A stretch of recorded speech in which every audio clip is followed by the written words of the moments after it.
24 जुलाई 1969 के अव्यक्त बाप दादा के हम बच्चों प्रति अनमोल महावाक्य। मुरली का सार, बिंदु रूप की प्रैक्टिस। बाबा ने कहा, मीठे मीठे बच्चे किसके सामने बैठे हो और क्या होकर बैठे हो? बाप तो तुम बच्चों को बिंदु रूप बनाने आए हैं। मैं आत्मा बिंदु रूप हूँ। बिंदी कितनी छोटी होती है और बाप भी कितना छोटा है। इतनी छोटी सी बात भी तुम बच्चों की बुद्धि में नहीं आती है। बाप तो बच्चों के सामने ही है, दूर नहीं। दूर हुई चीज को भूल जाते हो।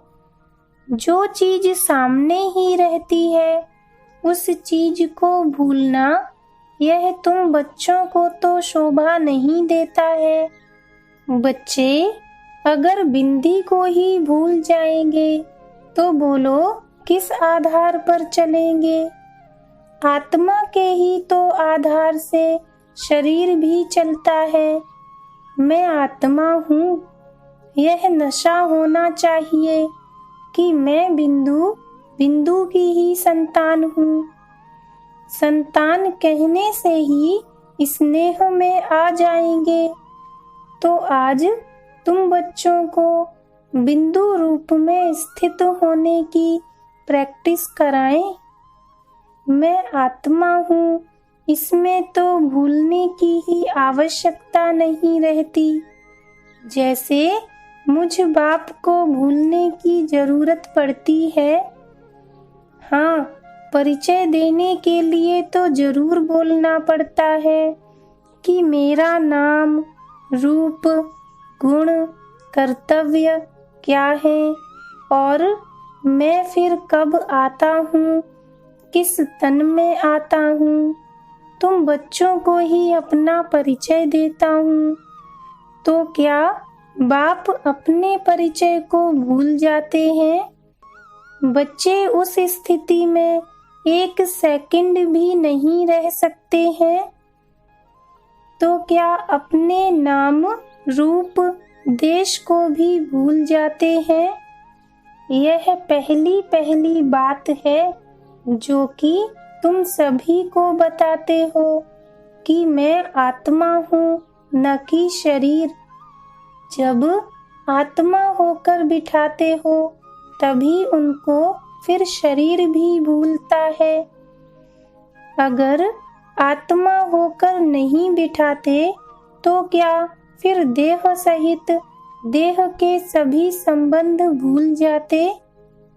जब उनको बुलाते हो तो क्या अपने शरीर से न्यारा होकर जो न्यारा बाप है उनकी याद में नहीं बैठ सकते हो? बाबा ने कहा, अब सब बच्चे अपने को आत्मा समझकर बैठो। सामने किसको देखें? आत्माओं के बाप को। इस स्थिति में रहने से व्यक्त से न्यारे होकर अव्यक्त स्थिति में रह सकेंगे।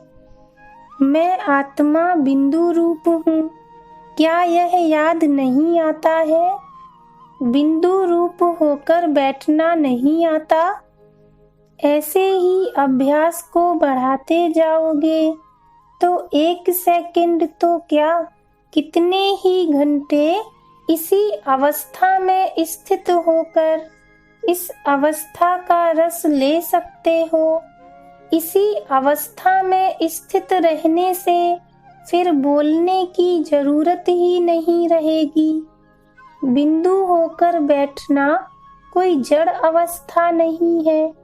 जैसे बीज में सारा पेड़ समाया हुआ है, वैसे ही मुझ आत्मा में बाप की याद समाई हुई है। ऐसे होकर बैठने से सब रसनाएं आएंगी और साथ ही यह भी नशा होगा कि हम किसके सामने बैठे हैं।